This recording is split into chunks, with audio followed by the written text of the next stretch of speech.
আজ থেকে 10 বছর আগে 2016-র 7ই মার্চ এমনই এক শিবরাত্রির দিনে আমরা আমাদের এই কোয়ার্টারে প্রবেশ করি। আর সেই দিনকে এই শিবলিঙ্গের স্থাপনাও করা হয়। সেই থেকে প্রতি বছর কিন্তু আমার কোয়ার্টারে আমি শিবরাত্রি করে আসছি। সন্ধ্যে সময় যদিও বা আমি বাইরেই পুজো দিতে যাই, কিন্তু এই বছরটা বাড়িতেই পুজো দেব। আর আস্তে আস্তে না ছাদে আমি সব রকমের গাছ বসিয়েছি, যাতে পুজোর জন্য কোনো কিছুই কিনতে আমাকে বাইরে না যেতে হয়।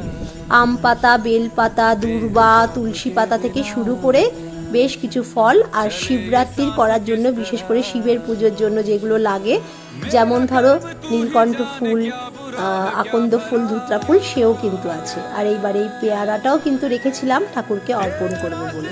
সকাল সকাল প্রচুর ফুল তুলে নিয়ে এসছি। আর আজ তো রবিবার, তাই হাজবেন্ড বললো চলো আমি গাছে জল দিয়ে দিচ্ছি, তাহলে তোমার একটুখানি তাড়াতাড়ি হবে। দুজনেই উপোস করে আছি, সেই জন্য তাড়াতাড়ি করে ছাদ থেকে সব ফুল টুল নিয়ে এসে ঘরে সমস্ত কাজ করার পরে সন্ধ্যে সময় মন ভরে কিন্তু আজকে ঠাকুরকে পুজো দিয়েছি। জানো, আজকে বাড়িতেই পুরো পুজো হয়েছে। ও একটুখানি দই মিষ্টিটা আর কিছু কিছু ফল টল এনে দিয়েছিল যেগুলো লাগবে। তারপরে সন্ধ্যে সময় ঠাকুরকে খুব সুন্দর করে সাজিয়ে গুছিয়ে পুজো দিলাম। তার সাথে কিন্তু আমার বড় পুজো দিয়েছে। এরমভাবে জানো তো, যখন নিজেদের মধ্যে একটা ভালো বন্ডিং থাকে তখন দেখবি সব কিছু ভালো হতে থাকে।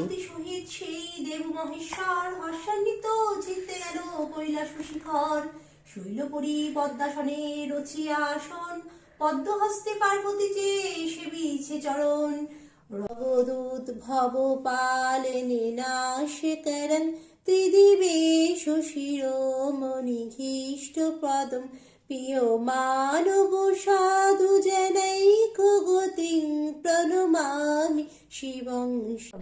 আর আজ তো চালের কিছু খাবো না, সেই জন্য একটু সাবুর খিচুড়ি বানিয়েছিলাম। যেন অনেক দিন পর সাবুর খিচুড়ি বানালাম, তো তাই বাড়ির সবাই কিন্তু খুব তৃপ্তি করে খেয়েছে। সবাইকে খাইয়ে শেষে কিন্তু আমি খেতে বসলাম। ফুলকপির বড়া কিছু বানিয়েছিলাম, আর আলু ভাজা, বেগুন ভাজা। বাচ্চারাও না খুব তৃপ্তি করে আজকে খেয়েছে। যেন খুব সুন্দর হয়েছিল সাবুর খিচুড়িটা।